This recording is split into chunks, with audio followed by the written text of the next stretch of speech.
കാലഭൈരവർ ജന്മാഷ്ടമിയോടനുബന്ധിച്ച് കോയമ്പത്തൂർ ധർമ്മരാജ അരുൾപീഠം കൊങ്കുകാശി അഷ്ടഭൈരവർ ക്ഷേത്രത്തിൽ ഭൈരവ ജന്മാഷ്ടമി ആഘോഷവും 206 യാഗപൂജയും 206 ദമ്പതി പൂജയും നടത്തി.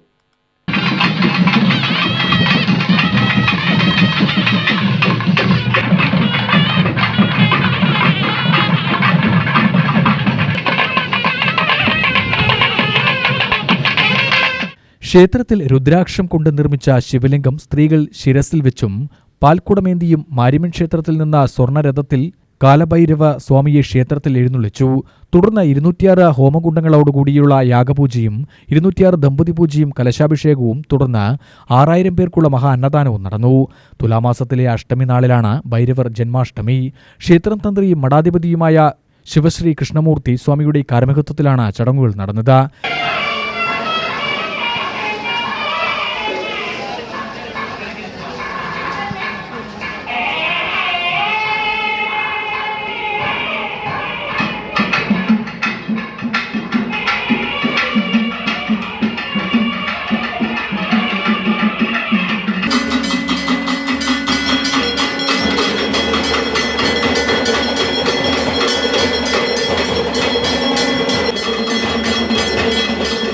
ഹൈന്ദവ വിശ്വാസപ്രകാരം പരമശിവന്റെ ഒരു പ്രചണ്ഡ രൂപമാണ് കാലഭൈരവർ. വിനാശകാരിയായ അല്ലെങ്കിൽ വിനാശത്തെ നിയന്ത്രിക്കുന്ന ശിവരൂപമാണ് കാലഭൈരവർ എന്നാണ് വിശ്വാസം.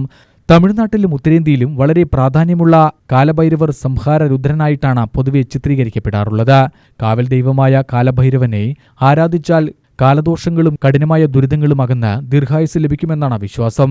കണ്ണൂർ പരശ്ശിനിക്കടവ് മുത്തപ്പൻ, കൊടുങ്ങല്ലൂർ ഭഗവതി ക്ഷേത്രത്തിലെ ക്ഷേത്രപാലകൻ എന്നിവർ കാലഭൈരവരുടെ സങ്കല്പമാണ്. ക്ഷേത്രം ട്രസ്റ്റി CNR ശ്രീനിവാസൻ, മുത്തുലിംഗ തമ്പുരാൻ, ഹസ്തരേഖാ വിദഗ്ധൻ TR മുരുകദാസ് കുട്ടി, കവിത വേണുഗോപാൽ തുടങ്ങിയവർ ചടങ്ങിൽ പങ്കെടുത്തു. UTV news, Palakkad.